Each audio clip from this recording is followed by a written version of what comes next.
pessoal, eu sou o Edward Henry e estou aqui para mais um vídeo de ASMR no canal. Hoje com o capítulo 16 de A Maldição do Titã.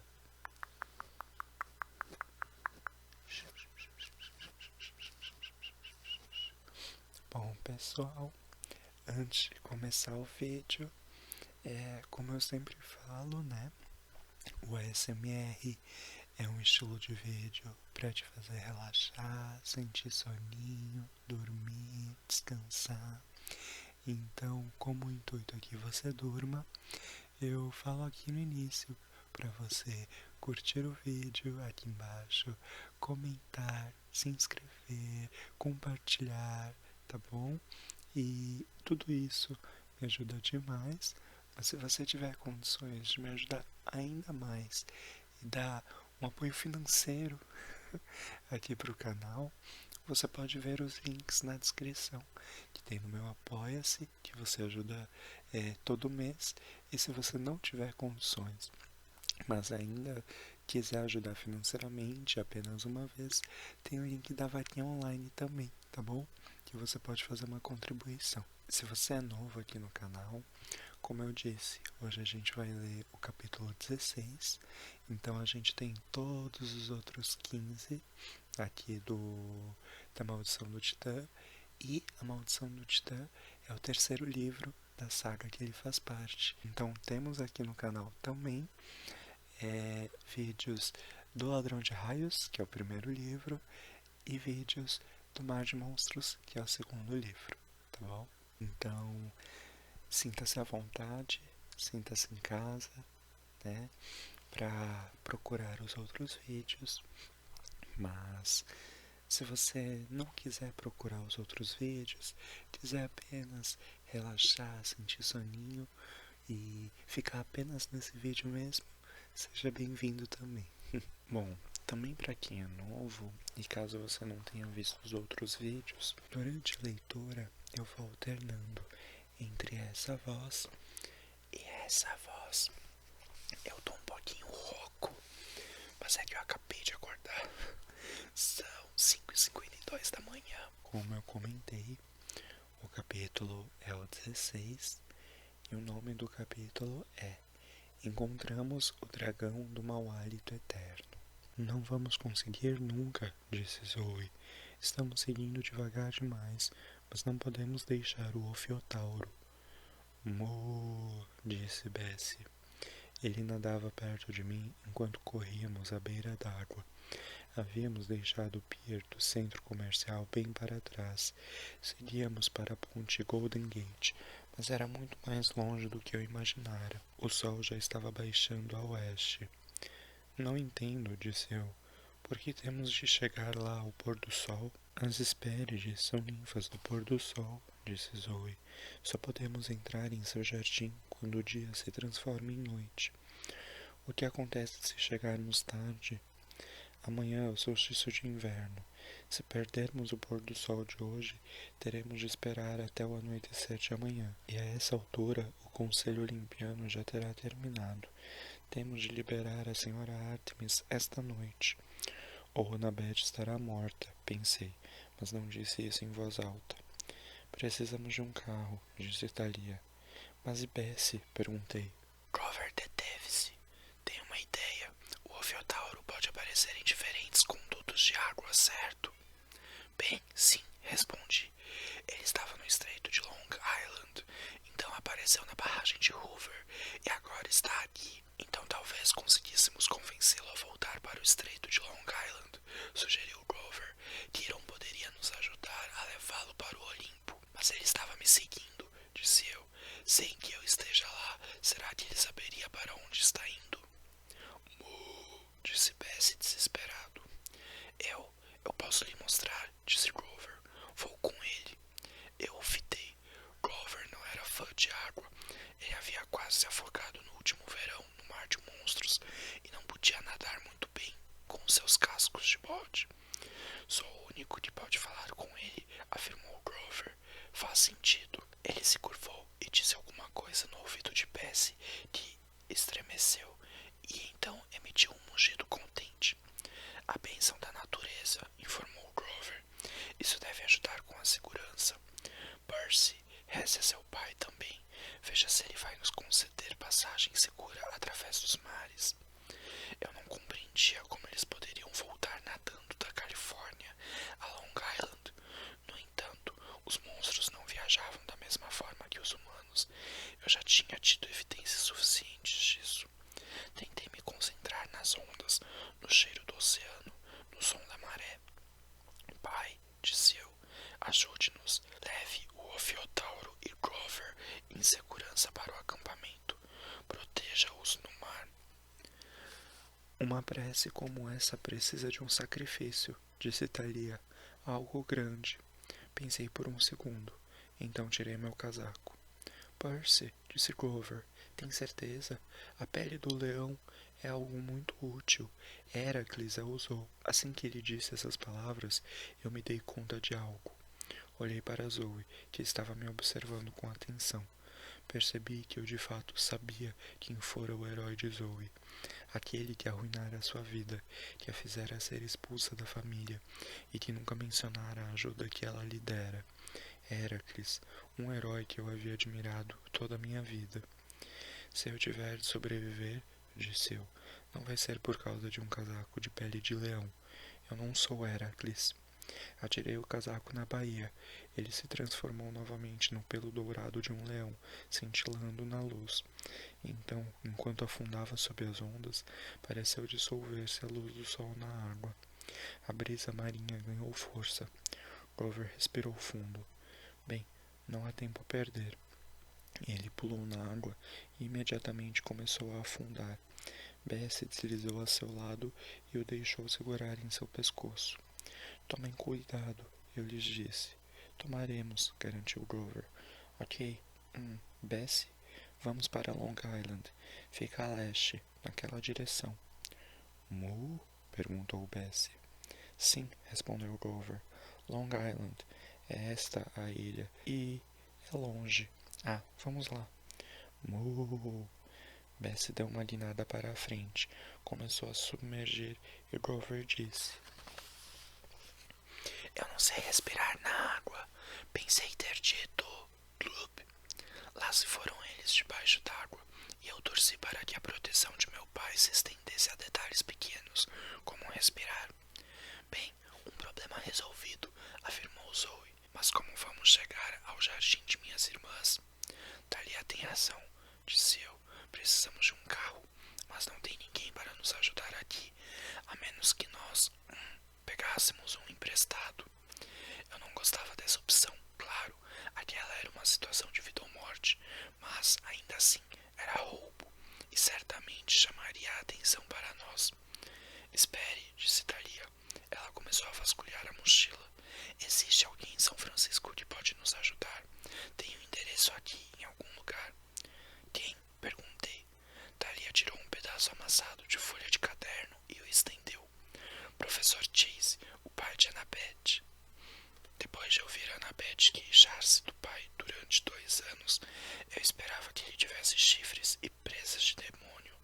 Não esperava que usasse chapéu e óculos de aviador antiquados. Ele parecia tão estranho, com os olhos aumentados através das lentes, que todos recuamos um passo à entrada da casa. Olá, disse ele numa voz amigável. Vocês vieram entregar meus aviões? Thalia, Zoe e eu nos entreolhamos com cautela. Ah, não, senhor, disse eu. Droga, replicou ele. Preciso de mais 3 Sopwith Camels. Certo, disse eu, embora não tivesse a menor ideia do que ele estava falando. Somos amigos de Annabeth. Annabeth? Ele se endireitou, como se eu tivesse acabado de lhe dar um choque elétrico. Ela está bem? Aconteceu alguma coisa? Nenhum de nós respondeu, mas nossos rostos devem ter dito que algo estava muito errado. Ele tirou o chapéu e os óculos. Tinha cabelos cor de areia, como os de Annabeth, e intensos olhos castanhos. Era bonito, eu acho, para um homem mais velho, mas parecia que não se barbeava havia alguns dias, e a camisa estava abotoada errado, de modo que um lado da gola projetava-se mais alto do que o outro. É melhor vocês entrarem, disse ele. Não parecia uma casa para a qual haviam acabado de mudar. Havia robôs de Lego na escada e 2 gatos dormindo no sofá da sala. Sobre a mesinha de centro viam-se pilhas de revistas e o casaco de uma criança pequena estava aberto no chão. A casa toda cheirava a cookies com gotas de chocolate recém-assados, e da cozinha vinha uma música de jazz. Parecia uma casa bagunçada e feliz, o tipo de lugar que havia sido habitado desde sempre. Pai, gritou um garotinho, ele está desmontando meus robôs. Bob, disse alheio o Sr. Chase, não desmonte os robôs do seu irmão. Eu sou o Bob, protestou o pequenino. Ele é o Matthew. Matthew, disse o Dr. Chase, não desmantele os robôs do seu irmão. Está bem, pai. O Dr. Chase voltou-se para nós. Vamos subir até meu estúdio. Por aqui. Querido, chamou uma mulher. A madrasta de Annabeth apareceu na sala de estar, enxugando as mãos em um pano de prato. Era uma bela mulher oriental, com cabelos de mechas vermelhas presos em um coque. Quem são nossos convidados? Perguntou ela. Ah, disse o Dr. Chase. Este é... Ele nos olhou com uma interrogação nos olhos. Frederick, ela o repreendeu. Você esqueceu de perguntar o nome deles? Nós nos apresentamos um pouco desconfortáveis, mas a senhora Chase parecia muito legal. Perguntou se estávamos com fome. Admitimos que sim, e ela nos disse que traria cookies, sanduíches e refrigerantes. Querida, disse o Dr. Chase, vieram para falar de Annabeth. Eu já quase esperava que a senhora Chase se transformasse em uma lunática furiosa à menção da enteada, mas ela só franziu os lábios e pareceu preocupada. Tudo bem, subam para o estúdio e eu levo a comida para vocês. Ela sorriu para mim. Muito prazer em conhecê-lo, Percy. Ouvi falar muito de você. No segundo andar, entramos no estúdio do Dr. Chase e eu exclamei: Uau! As paredes eram cobertas de livros, mas o que chamou mesmo a minha atenção foram os brinquedos de guerra. Havia uma mesa imensa com miniaturas de tanque e soldados lutando ao longo de um rio pintado de azul, com colinas e árvores artificiais e outras coisas mais. Antigos aviões biplanos pendiam de fios no teto, inclinados em ângulos malucos, como se estivessem no meio de uma batalha aérea. O Dr. Chase sorriu. Sim, a terceira batalha de Ypres. Estou escrevendo um ensaio, sabem, sobre o uso de Sopwith Camels para bombardear as linhas inimigas. Acredito que tenham tido um papel muito maior que o crédito que lhes é atribuído. Ele arrancou um biplano de seu fio e o deslizou velozmente pelo campo de batalha, imitando o barulho de um motor de avião, enquanto derrubava pequenos soldados alemães. Ah, certo, disse eu. Sabia que o pai de Annabeth era professor de história militar, mas ela nunca mencionara que ele brincava com soldadinhos de brinquedo. Zoe aproximou-se e estudou o campo de batalha. As linhas alemãs ficavam muito mais distantes do rio. O Dr. Chase fitou. Como sabe disso? Eu estava lá, disse ela casualmente. Artemis queria nos mostrar como a guerra era horrível, a maneira como os humanos mortais lutam uns com os outros, e como era estúpida também. A batalha era um completo desperdício. O Dr. Chase abriu a boca em choque. Você... Ela é uma caçadora, senhor, informou Thalia. Mas não é por isso que estamos aqui. Precisamos... Você viu Sopwith Camels? Perguntou o Dr. Chase. Quantos eles eram? Em que formação voavam? Senhor, interrompeu Thalia novamente. Annabeth está correndo perigo. Isso atraiu a atenção dele, fazendo-o deixar o biplano de lado. É claro, falou o Dr. Chase. Contem-me tudo. Não era fácil, mas tentamos. Enquanto isso, a luz da tarde enfraquecia lá fora. Nosso tempo estava se esgotando. Quando terminamos, o Dr. Chase desabou em sua poltrona reclinável de couro. Ele entrelaçou as mãos. Minha pobre e corajosa Annabeth, precisamos correr. Senhor, precisamos de um transporte até o afirmou Zoe. E precisamos imediatamente. Vou levar vocês. Seria mais rápido voarmos em meu camel, mas só dá para 2 pessoas. Uau, o senhor tem um avião de verdade. Admirei-me. Em Crazyfield, disse o Dr. Chase orgulhoso. Foi esse o motivo de eu ter me mudado para cá. Meu patrocinador é um colecionador particular com algumas das maiores relíquias da Primeira Guerra Mundial. Ele me deixou restaurar o Sopwith Camel. Senhor, interrompeu Dahlia, um carro já estaria ótimo. E seria melhor se fôssemos sem o senhor. É perigoso demais. O Dr. Chase franziu a testa desconfortável. Ei, espere um minuto, jovenzinha.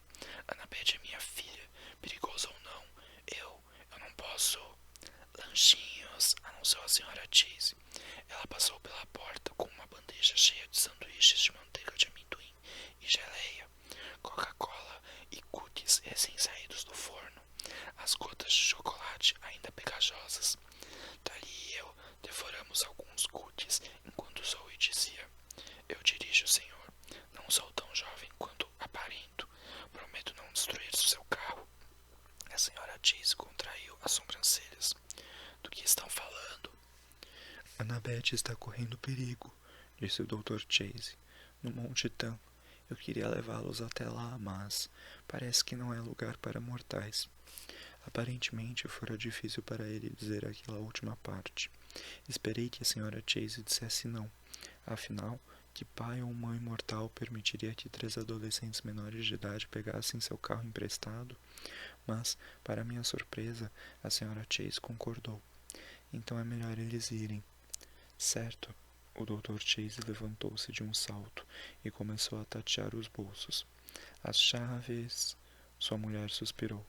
Frederick, francamente, você perderia a cabeça se ela não estivesse guardada nesse chapéu de aviador. As chaves estão penduradas ao lado da porta da frente. Certo, disse o Dr. Chase. Zoe pegou um sanduíche. Obrigada a vocês dois. Temos de ir. Agora. Saímos apressados pela porta e descemos a escada, os Chases nos seguindo. Percy, chamou a senhora Chase quando eu saía. Diga a Annabeth, diga-lhe que ela ainda tem um ar aqui, sim? Lembre-a disso. Dei uma última olhada na sala bagunçada. Os meios-irmãos de Annabeth espalhando legos pelo chão e discutindo. O cheiro de cookies pairando no ar. Nada mal esse lugar, pensei. Vou dizer, prometi. Corremos para o VW conversível amarelo, estacionado na entrada da casa. O sol estava baixando. Calculei que tínhamos menos de 1 hora para salvar Annabeth. Essa coisa não pode ir mais rápido? Perguntou Thalia. Zoe dirigiu-lhe um olhar furioso. Eu não posso controlar o trânsito. Vocês duas parecem minha mãe falando, disse eu. Calha a boca, disseram elas em unissono. Zoe costurava no trânsito da ponte Golden Gate. O sol mergulhava no horizonte quando finalmente chegamos a Marion County e saímos da autoestrada. As estradas secundárias eram insanamente estreitas, serpenteando entre florestas, por encostas de colinas e na beira de desfiladeiros escarpados. Zoe não reduzia em momento nenhum.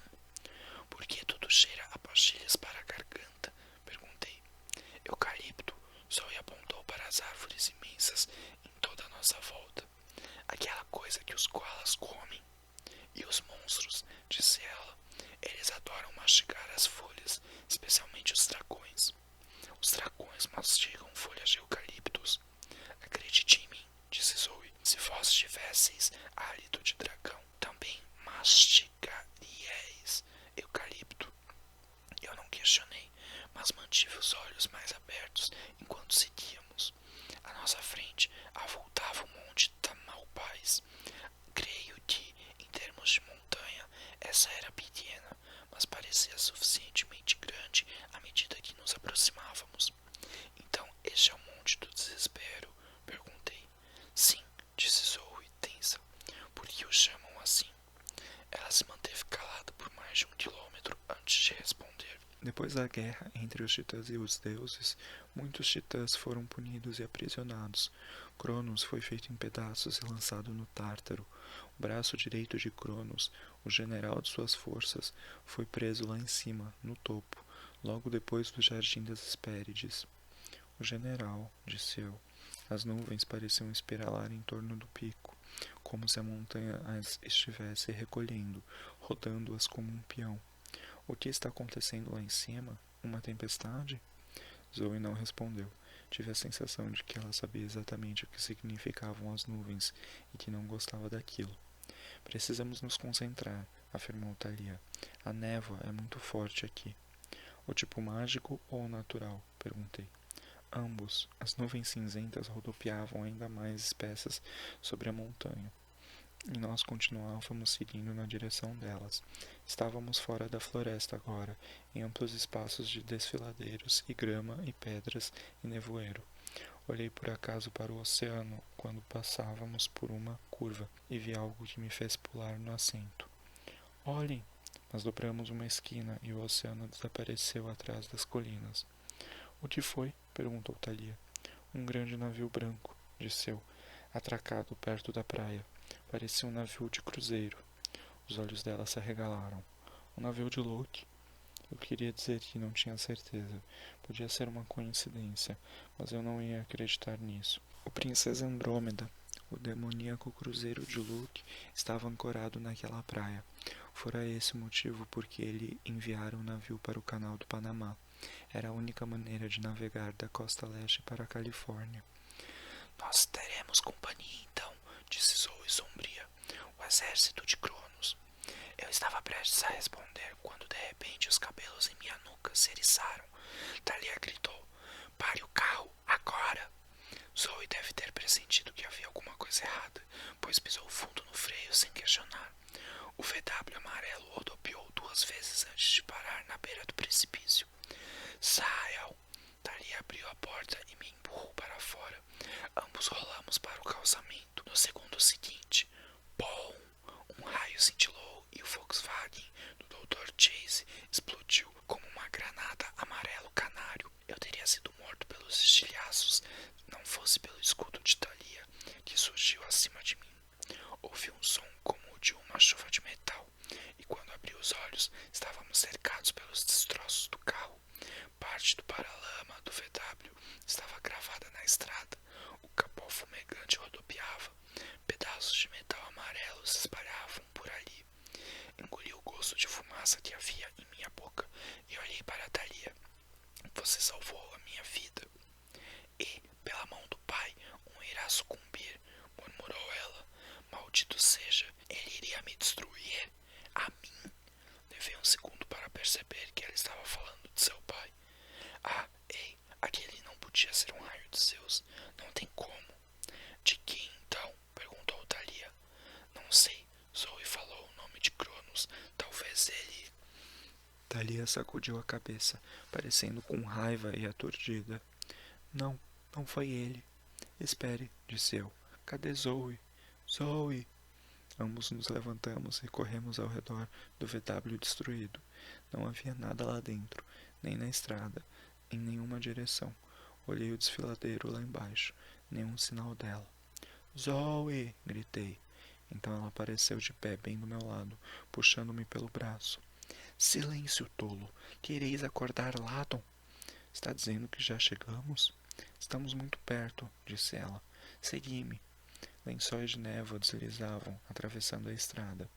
Zoe entrou em um deles e, quando a neblina passou, ela não estava mais lá. Thalia e eu nos entreolhamos. Concentre-se em Zoe, aconselhou Thalia. Nós a estamos seguindo. Entre no nevoeiro e fique pensando nisso. Espere, Thalia, sobre o que aconteceu lá no pier, isto é, com o mantícore e o sacrifício. Eu não quero falar sobre isso. Você não teria, você sabe. Ela hesitou.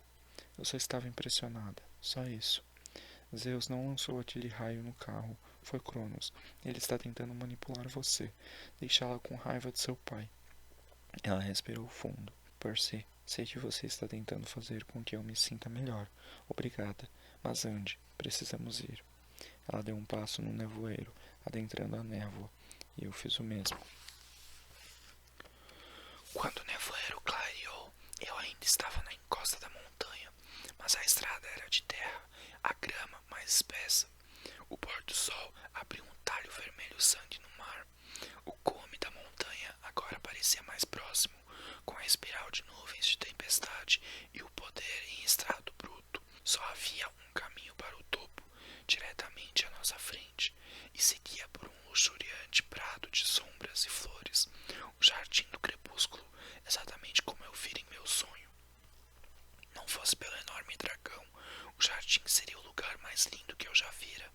A grama tremeluzia com a luz prateada do anoitecer, e as flores tinham cores tão brilhantes que quase fulguravam no escuro. Pedras de mármore negro polido formavam um caminho em torno de uma macieira da altura de um prédio de 5 andares, e eu não me refiro a maçãs amareladas como as que vemos nos mercados, mas sim a maçãs douradas de verdade. Não sei descrever porque eram tão encantadoras, mas logo que senti sua fragrância, soube que deviam ser a coisa mais deliciosa do mundo. As maçãs da imortalidade, disse Thalia, o presente de casamento de Zeus para Hera. Eu queria subir e pegar uma, mas lá estava o dragão enroscado na árvore. Bem, eu não sei o que você pensa quando eu digo dragão, mas o que quer que seja, não é assustador o bastante. O corpo de serpente era tão grosso quanto um foguete auxiliar, brilhando com escamas de cobre. Ele tinha mais cabeças do que eu conseguia contar, como se uma centena de pitons mortais tivessem sido fundidas. Parecia estar dormindo. As cabeças estavam enroscadas, formando um grande monte que se assemelhava a uma pilha de espaguete na grama, todos os olhos fechados. Então as sombras à nossa frente começaram a se mover. Ouvimos um lindo e lúgubre canto, como vozes que viessem do fundo de um poço. Levei a mão à contracorrente, mas Zoe me deteve. 4 figuras tremeluziram, ganhando vida. 4 jovens que se pareciam muito com Zoe. Todas usavam quítones gregos brancos. Sua pele era como caramelo. Cabelos negros e sedosos caíam soltos em torno dos ombros. Era estranho, mas eu nunca havia percebido quanto Zoe era bonita até ver suas irmãs, as Hespérides. Elas se pareciam muito com Zoe, lindas e provavelmente muito perigosas. Irmãs, disse Zoe. Não estamos vendo nenhuma irmã, disse uma das garotas com frieza. Vemos apenas 2 meio-sangues e uma caçadora, e todos irão morrer em breve. Você compreendeu mal, deu um passo adiante. Ninguém vai morrer. As garotas me estudaram. Tinham olhos como pedra vulcânica, vítreos e completamente negros. Perceu Jackson, disse uma delas. É, refletiu a outra. Não vejo por que ele seja uma ameaça.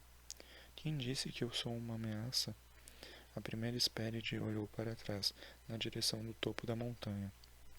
Eles temem a vós, estão insatisfeitos por essa aí ainda não ter vos matado. Ela apontou para Thalia. Às vezes é uma tentação, admitiu Thalia, mas não obrigada. Ele é meu amigo. Aqui não existem amigos, filha de Zeus, disse a garota. Somente inimigos. Voltai. Não sei, Annabeth, disse Thalia. E Ártemis, afirmou Zoe. Devemos nos aproximar da montanha. Ele vos matará, disse a garota. Não sois páreo para ele. A senhora Ártemis precisa ser liberta, insistiu Zoe. Deixai-nos passar. A garota sacudiu a cabeça. Não tendes mais direitos aqui. Temos apenas de levantar a voz e Ladon acordará. Ele não vai me machucar, disse Zoe. Não. E o que me dizeis de vossos assim chamados amigos? Então Zoe fez a última coisa que eu esperava. Ela gritou. Ladon, acorde! O dragão agitou-se, brilhando como uma montanha de moedinhas. As Hespérides gritaram e se dispersaram. A líder disse a Zoe. Estais louca? Nunca tivestes coragem, irmã, replicou Zoe. Este é o vosso problema. O dragão, Ladon, agora estava se contorcendo, uma centena de cabeças açoitando o vazio, as línguas movendo-se e provando o ar. Zoe deu um passo à frente, os braços levantados. Zoe, não, pediu Thalia. Você não é mais uma Hespéride. Ele vai matá-la. Ladon é treinado para proteger a árvore, disse Zoe. Marcheai os limites do jardim. Subi a montanha, contando que eu seja uma ameaça maior, ele deve vos ignorar. Deve, disse eu. Não é muito tranquilizador. É a única maneira, disse ela. Mesmo nós três juntos, não podemos lutar contra ele. Ladon abriu as bocas. O som de 100 cabeças silvando ao mesmo tempo fez um arrepio percorrer as minhas costas, e isso antes de seu hálito chegar até a mim. O cheiro era como ácido, fez meus olhos queimar, a pele arrepiar e o cabelo eriçar-se. Lembrei-me da vez em que um rato havia morrido dentro da parede de nosso apartamento em Nova York, no meio do verão. O cheiro era como aquele, só que agora 100 vezes mais forte e misturado ao cheiro de eucalipto mastigado. Prometi a mim mesmo naquele momento que jamais pediria na enfermaria da escola outra pastilha para a tosse. Eu queria puxar minha espada, mas me lembrei de meu sonho com Zoe e Heracles, e como Heracles fracassara num ataque direto. Resolvi confiar no julgamento de Zoe. Thalia foi para a esquerda, eu fui para a direita. Zoe encaminhou-se diretamente para o monstro. Sou eu, meu dragãozinho, disse ela. Zoe voltou. Ladon deslocou-se para a frente e depois para trás. Algumas das bocas se fecharam, algumas continuaram a sibilar. Um dragão confuso. Enquanto isso, as Hespérides tremeluziram e se transformaram em sombras. A voz da mais velha sussurrou. Tola. Eu costumava vos alimentar na mão, continuou Zoe, falando com uma voz tranquilizadora, enquanto se aproximava da árvore dourada. Ainda gostais de carne de cordeiro? Os olhos do dragão cintilaram. Thalia e eu estávamos a meio caminho no jardim. Adiante, eu vi uma única trilha pedregosa, levando ao topo negro da montanha. A tempestade rodopiava no alto, girando como se o cume fosse o eixo do mundo inteiro. Tínhamos quase vencido a campina, quando alguma coisa deu errado. Senti o humor do dragão mudar. Talvez Zoe tivesse chegado perto demais. Talvez o dragão tivesse percebido que estava com fome. Qualquer que tenha sido o motivo, ele investiu contra Zoe. 2000 anos de treinamento mantiveram-na viva. Ela se desviou de um conjunto de presas dilaceradoras e tropeçou debaixo de outro, zigue-zagueando entre as cabeças do dragão enquanto corria na nossa direção, nauseada com o horrível hálito do monstro. Saquei contra a corrente para ajudar. Não! Arfou Zoe. Correi! O dragão tentou mordê-la e Zoe gritou. Thalia acionou a Aegis e o dragão sibilou. Em seu momento de indecisão, Zoe disparou, montanha acima, passando por nós, que a seguimos. O dragão não tentou nos perseguir. Sibilou e bateu o pé no chão, mas creio que estava muito bem treinado para aguardar aquela árvore. Ele não seria afastado de lá, nem mesmo pela deliciosa perspectiva de comer alguns heróis. Subimos correndo a montanha, enquanto as Hespérides recomeçavam a cantar nas sombras atrás de nós. A música agora já não me parecia tão bonita. Era mais como a trilha sonora de um funeral. No topo da montanha havia ruínas, blocos de granito e mármore negros tão grandes quanto casas, colunas quebradas, estátuas de bronze que pareciam um pouco derretidas. As ruínas do Monte Otris, sussurrou Thalia, incrédula. Sim, disse Zoe, não estavam aqui antes. Mau sinal. O que é o Monte Otris? Perguntei, sentindo-me como sempre um tolo. A fortaleza da montanha dos titãs, respondeu Zoe. Na Primeira Guerra, Olimpo e Otris eram as duas capitais rivais do mundo. Otris era... Ela estremeceu e levou a mão à lateral do corpo. Você está ferida, eu disse. Deixe-me ver. Não, não é nada. Eu ia dizendo, na Primeira Guerra, Otris foi destroçado. Mas como pode estar aqui? Thalia olhava ao redor com cuidado à medida que abríamos caminho em meio aos destroços, passando por blocos de mármore e arcadas quebradas. Ele muda de lugar da mesma forma que o Olimpo, e sempre existe nas margens da civilização. Mas o fato de estar aqui, nesta montanha, não é bom. Por quê? Esta é a montanha de Atlas, disse Zoe, onde ele segura... Ele imobilizou-se. Sua voz estava tomada pelo desespero. Onde ele costumava segurar o céu. Havíamos chegado ao cume, alguns metros à nossa frente, Nuvens cinzentas turbilhonavam num pesado vórtice, formando um funil que quase tocava o topo da montanha, mas que, em vez disso, descansava nos ombros de uma menina de 12 anos de cabelos avermelhados e vestido prateado em farrapos. Ártemis, com as pernas presas à pedra por correntes de bronze celestial. Fora isso que eu vira em meu sonho. Não era um teto de caverna que Ártemis era forçada a segurar. Era o teto do mundo. Minha senhora! Zoe correu para ela, mas Ártemis disse: Pare, é uma armadilha. Vocês precisam partir agora. A voz dela estava exaurida, seu corpo encharcado de suor. Eu nunca vi uma deusa com dor antes, mas o peso da abóbada celeste era claramente demasiado para Ártemis. Zoe estava chorando. Ela continuou correndo, apesar dos protestos de Ártemis, e puxou as correntes. Uma voz estrondosa falou às nossas costas. Ah, que comovente! Nós nos viramos. Ali estava o general, de pé, em seu terno marrom de seda. Ao seu lado estavam Luke e meia dúzia de víboras carregando o sarcófago de ouro de Cronos. Annabeth estava ao lado de Luke, de mãos algemadas às costas e com uma mordaça na boca. Luke mantinha a ponta da espada em sua garganta. Meus olhos encontraram os dela, tentando lhe fazer 1000 perguntas. No entanto, ela me enviara apenas uma mensagem. Fuja. Luke, rosnou Thalia. Solte-a. O sorriso de Luke era fraco e pálido. Ele parecia ainda pior do que 3 dias antes em Washington. Essa decisão é do general, Thalia, mas é bom revê-la. Thalia cuspiu nele. O general deu uma risadinha. É isso que se recebe dos velhos amigos. E você, Zoe? Há quanto tempo? Como vai, minha pequena traidora? Vai ser um prazer matá-la. Não responda, gemeu Ártemis. Não o desafie.